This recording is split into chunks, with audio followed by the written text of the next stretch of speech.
got so much motherfucking design on right now. Break it down, bring it back, make it clap. I got 3 old thoughts, new block, where that thing. Bitches on my line, and you know they come straight. Hold up, what it not, 45, scope it cash like whoa. High fucking with these hoes up. Assalamualaikum warahmatullahi wabarakatuh. Perkenalkan, nama saya Imra'atus Salihah, prodi Bahasa dan Sastra Arab 3. Saya berkuliah di Universitas Islam Negeri Kiai Haji Ahmad Siddiq Jember. Untuk memenuhi tugas mata kuliah filologi yang diampu oleh dosen Pak Hanafi.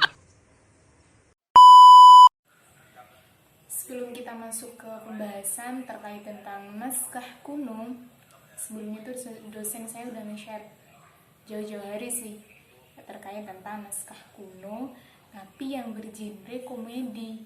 Banyak kali urutannya. Saya juga bingung nih, bergenre komedi gimana tuh? Ya udahlah ya, sebisanya aja sih, karena ya nggak bisa komedi, jadi ya kalau ada yang lucu-lucu nanti dimasukin, kalau ada ya udah deh garing gitu aja. Nah, kalian pasti di sini bertanya-tanya terkait tentang filologi. Apa sih filologi itu? Nah, di sini saya akan menjelaskan sedikit tentang pengertian dari filologi. Di sini filologi itu ilmu yang mempelajari tentang sejarah dan kehidupan suatu bangsa yang terdapat dalam naskah-naskah kuno atau naskah. Tujuan untuk mempelajari filologi di sini yaitu mengetahui isi teks dari pengarang dan agar kita bisa mengetahui bentuk teks yang akan disajikan. Nah, untuk pengertian kodikologi di sini yaitu lebih condong ke aspek fisik dari naskah tersebut, yang antara lain seperti bahan, umur, terus tempat penulisan naskah tersebut di mana. Naskah kuno, apa sih dimaksud dengan naskah kuno? Saya di sini akan menjelaskan sedikit nih tentang naskah kuno, ya, dimana naskah kuno ini biasa disebut dengan manuskrip yang punya pengertian yaitu tulisan yang berisi tentang informasi mengenai budaya atau mengenai sejarah orang-orang terdahulu, serta yang bermanfaat banget nih bagi kita sesuai dengan apa yang ada di dalam matkul filologi tersebut. Nah, naskah kuno di sini tuh banyak banget bercerita tentang tingkah laku, kebiasaan, budaya dan masyarakat daerah yang mempunyai kebudayaan masing-masing, di mana kita mempunyai nilai penting dalam fungsi dari kita mempelajari naskah kuno itu, di mana kita bisa mengetahui informasi mengenai berbagai aspek kehidupan di masa lalu yang sebagai berikut: tentang ekonomi, tentang politik, tentang sosial budaya, dan masih banyak. Nah, di Indonesia ini terdapat 3 jenis naskah kuno yang biasa kita temui, yaitu manuskrip Islam, terus manuskrip Jawi, terus manuskrip Pegon, yang dimana naskah kuno itu ditulis dengan bahasa Arab namun memakai bahasa daerah begitu.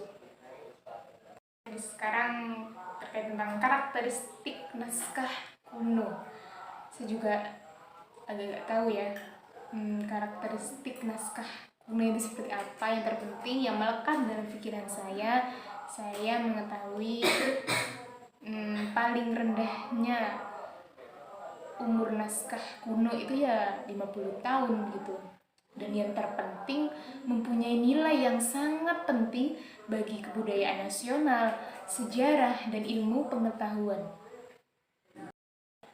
Dimana mempunyai nilai yang sangat penting bagi kita, yaitu kebudayaan nasional, sejarah, dan ilmu pengetahuan bagi kita, bagaimana agar kita bisa tahu tentang naskah kuno dan seluk-beluk naskah kuno itu seperti apa ya. Tentang ini, dimana kita mempelajari tentang filologi, dan yang kita bahas sekarang nih tentang naskah kuno. Nah, sekarang saya akan menjelaskan tentang media apa saja sih yang bisa digunakan untuk naskah kuno. Mungkin orang zaman dahulu tidak ada kertas ya, jadi pembuatan atau media, jadi pembuatan naskah kuno itu dengan daun lontar,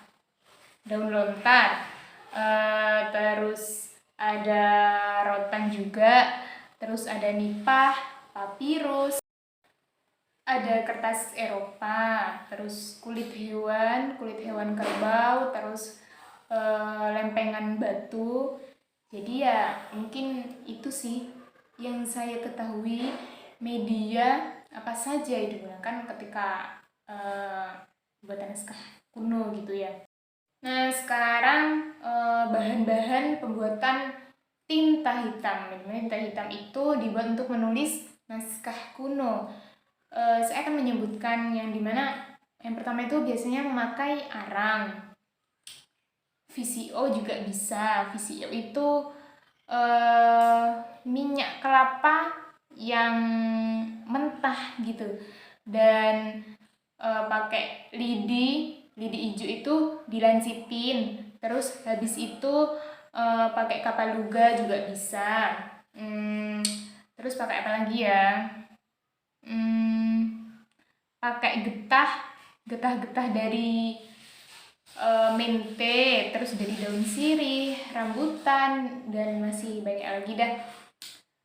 Mungkin kalian bisa dapat memahami penjelasan saya terkait tentang naskah kuno, media apa saja yang dibuat tentang naskah kuno, terus bahan-bahan pembuatan tinta hitam, pengertian filologi, dan ada beberapa cabang filologi. Mungkin kalian bisa memahami ya penjelasan dari saya. Mungkin cukup sekian, semoga bermanfaat untuk kedepannya. Wassalamualaikum warahmatullahi wabarakatuh.